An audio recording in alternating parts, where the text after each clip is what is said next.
તે અનુસાર આ સમયે પણ સર્વત્ર સારો વરસાદ થાય તે માટે તેઓ શાસ્ત્રીજી મહારાજની દેરીએ ધૂન પ્રાર્થના પ્રદક્ષિણા ચાલુ કરાવ્યા. આવા સંકટ સમયે સ્વામીશ્રી માટે એક સબળ સહારો હતો પ્રભુ પ્રાર્થના. તેઓ કોઈ પણ મુશ્કેલીને ફોડવા માટે આયોજનબદ્ધ પુરુષાર્થ કરવામાં જાત નીચોવી નાખતા, પરંતુ ભગવાનને પ્રાર્થનાનું પગલું પહેલું ભરતા. પોતે પણ ધૂન કરવા બેસે, પ્રદક્ષિણા ફરે, તે વખતે શ્રીજી મહારાજ વિશેની તેઓની અપાર શ્રદ્ધા તેઓના અંગો અંગમાંથી ઝરતી દેખાય. ક્યારેક એકટીસે પુરુષોત્તમ મહારાજ અને શાસ્ત્રીજી મહારાજના દર્શન કરતા કરતા ધૂનમાં એકતાર થઈ જાય, તો ક્યારેક નેત્ર મીચીને પ્રાર્થનામાં લયલીન થઈ જાય.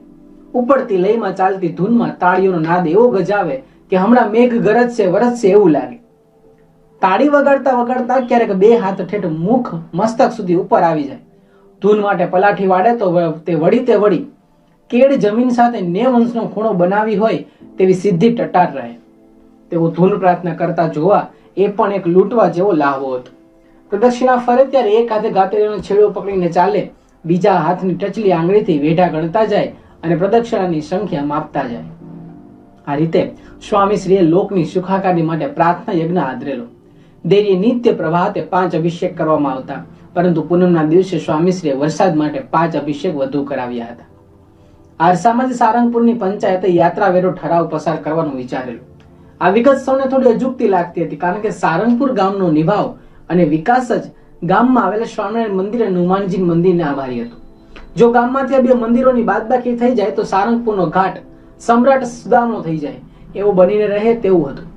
છતાં આ 2 મંદિરોમાં ઉભરાતી ભક્ત મેદની જોઈને યાત્રા વેરો લાદવા માટે કેટલીક દાઢ સડકેલી. આ વિષયક વાતો સ્વામીશ્રી પાસે આવી. તેથી સ્વામીશ્રી આ બાબતે સરપંચ, પંચાયતના સભ્યો, મામલતદાર વગેરેને સ્પષ્ટતાથી વાત સમજાવી. તેના ફળરૂપે યાત્રા વેરો બંધ રહે તેવું વાતાવરણ થયું. આમ વેરાથી લઈને વરસાદ સુધીના પ્રશ્નોમાં જ્યાં પ્રજા પીડાતી હોય ત્યાં સ્વામીશ્રીની પ્રાર્થના અને પુરુષાર્થના બળે તે કષ્ટોને કાપવા તત્પર રહેતા. સૌને સુખી કરતા સ્વામીશ્રી જન્માષ્ટમીનો સમય કરવા માટે 10 ઓગસ્ટના રોજ સારંગપુરથી અટલાદરા આવી પહોંચ્યા.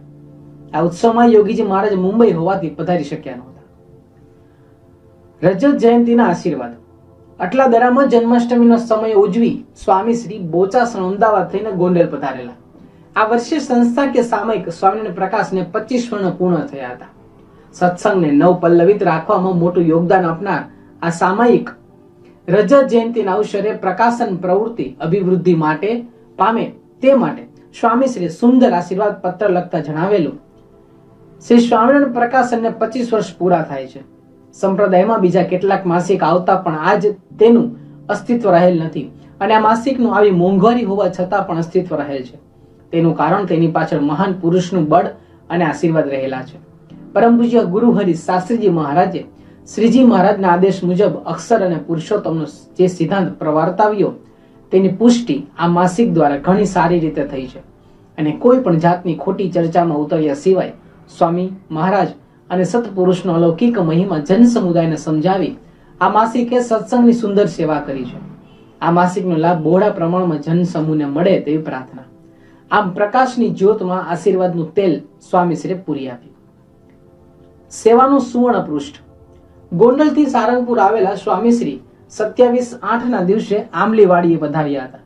અહીં મરચીનો પાક કરવામાં આવેલો હતો. સ્વામીશ્રી જ્યારે ત્યાં ગયા ત્યારે મરચી નીંદવાનું કામ ચાલતું હતું. તે વખતે સ્વામીશ્રી પણ સૌની સાથે મરચી નીંદવા માટે બેસી ગયેલા. સત્સંગની સેવાનો કલ્પનાતીત મહિમા તેઓના જીવનમાં હતો. તેથી જ્યારે નાની મોટી કોઈ પણ સેવાનો અવકાશ મળે કે તરત જ તેઓ તેમાં પરોવાઈ જતા. પાણીનો રેલો ઢાલ મળે ત્યાં દડી જાય તેમ સ્વામીશ્રી પણ સેવા દેખાય ત્યાં દોડી જતા. સ્વામીશ્રી સ્વયં સેવામાં ભળતા મરચી નીંદવાનું કામ કરતા સૌ આનંદમાં આવી ગયા. જેમ શ્રીજી મહારાજ અને ગુણાતીતાનંદ સ્વામીએ માણાવદરમાં મયારામ ભટ્ટના ખેતરનો બાજરો લણવા દાંતરડું હાથમાં લીધેલું, તેમ સ્વામીશ્રીએ પણ આજે મરચી નીંદીને સત્સંગની સેવાના વધુ એક સુવર્ણ પૃષ્ઠનું આલેખન કરી દીધું. અહીંથી તારીખ 28/8ના રોજ સ્વામીશ્રી કોઠારી અક્ષર સ્વરૂપ સ્વામીને ઉદ્દેશીને લખેલા પત્રમાં જણાવેલું કે વાલોરનું બી તથા ગુવાર બી તથા કારેલા લાંબા તેનું બી પણ લેતો આવશો. મહાત્મ સ્વામી સાથે ભીંડાનું બી આવેલ છે, બીજું આવેલ નથી. સમગ્ર સંસ્થાના કાર્યભારને ઉપાડનારા સ્વામીશ્રી એક મંદિરની નહીં મંદિરના એક એક વિભાગની કાર્યવાહીમાં કેટલા ઊંડા ઉતરતા તેની એક ઝલક જોવા મળે છે. ખરેખર તેઓ એક એવું છત્ર હતા કે જેની છાયામાં વાલોરથી વડ સુધીના શવ વિકસતા.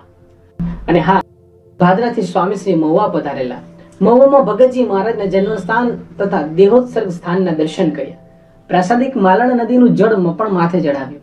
અહીં યોગીજી મહારાજે સ્વામીશ્રીનો મહિમા વર્ણવતા કહ્યું, આપે અલૌકિક કામ સત્સંગમાં કરેલું છે. તે ફળ રૂપે આપને ભગતજી મહારાજના સ્થાનથી શુભ આશીર્વાદ છે. તે તમ દ્વારા સ્વામી શાસ્ત્રીજી મહારાજ અલૌકિક કામ કરશે. તમો સ્વામી શાસ્ત્રીજી મહારાજનું સ્વરૂપ છો. સમુદ્રમાં જેમ એક પછી એક તરંગો આવ્યા જ કરે તેમ યોગીજી મહારાજના અંતરમાં પણ સ્વામીશ્રીનો મહિમા કહેવાની ઉલટ ઉમટ્યા જ કરતી. એમાં કદી ઓટ આવતી નહીં. શ્રીજી મહારાજ તથા શાસ્ત્રીજી મહારાજના સ્વરૂપ તરીકે જ સ્વામીશ્રીનો મહિમા કહેવાથી ઓછું કંઈ તેઓને ખપતું નહીં. અહીં સાનમાં સમજી જવાની વાત નહોતી, પણ યોગીજી મહારાજે છડે ચોક સ્વામીશ્રીને ઓળખાવ્યા હતા. મહુવાથી સૌ તળાજા થઈને ભાવનગર પધાર્યા હતા. અહીંના મહારાજા કૃષ્ણકુમાર સિંહ દિવંગત થયા હતા. તેઓના મહેલમાં જઈ સ્વામીશ્રીએ રાજકુંવરોને આશ્વાસન અને આશીર્વાદ આપ્યા. શાસ્ત્રીજી મહારાજના યોગમાં આવેલા આ સદગત આત્માને અંજલિ આપ્યા બાદ સ્વામીશ્રી વલ્લભીપુર ગરડા થઈને સારંગપુર પધાર્યા. અહીં 4 દિવસનું ટૂંકું રોકાણ કરીને શ્રીહરિ જયંતીનો સમય કરવા તારીખ 10/4 રોજ અમદાવાદ આવી પહોંચ્યા.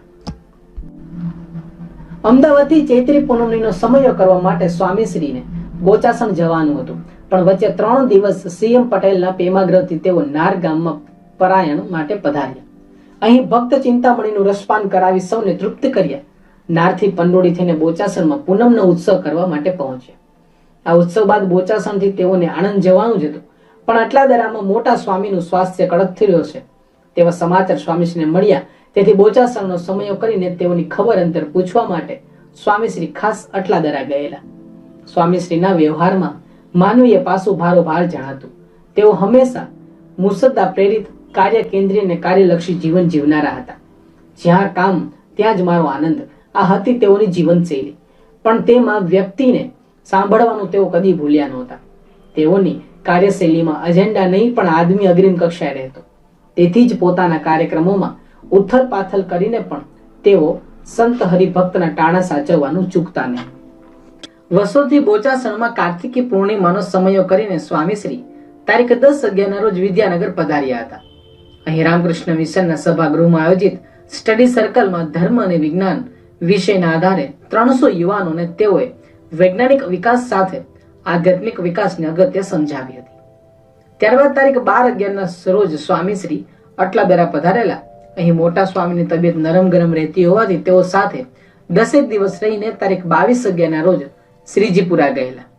જેવા તેઓ અહીં પહોંચ્યા કે ત્યાં જ બોચાસણના કોઠારી ભક્તિ વલ્લભદાસ સ્વામીએ તેઓને બોચાસણ આવવા આમંત્રણ મોકલાવ્યું. હજી તો બોચાસણથી નીકળીએ સ્વામીશ્રીને માત્ર 12 જ દિવસ થયેલા, પણ વડીલ કોઠારીનું નિયંત્રણ સ્વીકારીને સ્વામીશ્રી પુનઃ બોચાસણ ગયા.